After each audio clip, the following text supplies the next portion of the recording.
Je vous souhaite la bienvenue dans notre méditation « Notre Dieu est merveilleux » dont le titre est « Il a vu votre visage et le mien aussi ». Ils allèrent ensuite dans un lieu nommé Gethsémani et Jésus dit à ses disciples « Asseyez-vous ici pendant que je prierai ». Marc 14, verset 32. Janusz Korczak est un médecin et un éducateur polonais qui a fondé et dirigé un orphelinat pour enfants juifs à Varsovie pendant près de 30 ans. Lorsque les Allemands ont occupé la Pologne et qu'entre octobre et novembre 1940, ils ont établi le ghetto de Varsovie, Korczak s'est consacré à la tâche de sauver les enfants. Pendant environ 2 ans, il s'est occupé d'eux et a fait tout son possible pour éviter qu'ils ne soient envoyés dans des camps d'extermination. Cependant, ces efforts n'ont pas abouti. Le matin du 5 ou 6 août 1942, des officiers SS l'ont informé que les enfants seraient emmenés à Treblinka, le redoutable camp d'extermination, mais qui n'était pas inclus dans l'ordre de déportation. Korczak a refusé l'offre de sauver sa vie. À Treblinka, il a vécu avec eux dans une caserne jusqu'à ce que l'ordre soit donné de les emmener aux douches, ce qui veut dire la chambre à gaz.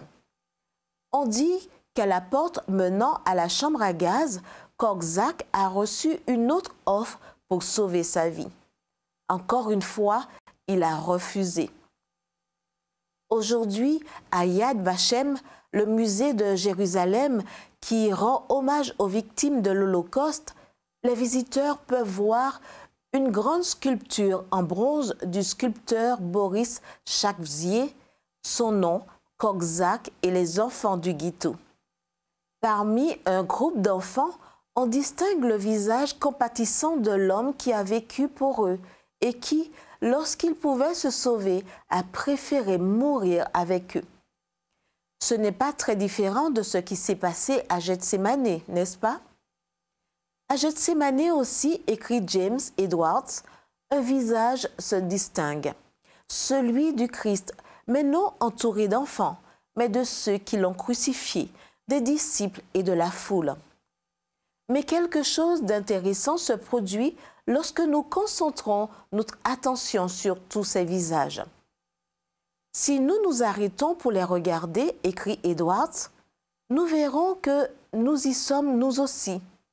Oui, par amour pour ces accusateurs et par amour pour tous les enfants de l'humanité déchue, y compris vous et moi, le Fils de Dieu allait boire la coupe amère.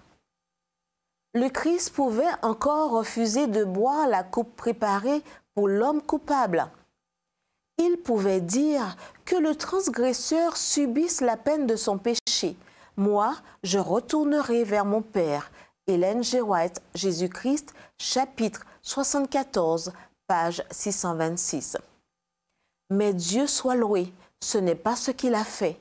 Il a plutôt dit, « Mon Père, s'il n'est pas possible que cette coupe s'éloigne sans que je la boive, que ta volonté soit faite. » Matthieu 26, verset 42. Celui qui avait quitté le ciel par amour pour nous a choisi de mourir pour nous. Prions. Merci Jésus d'avoir choisi de boire la coupe de la douleur et de la souffrance. Et tout cela par amour pour moi. Je louerai et glorifierai ton saint nom à jamais. Amen.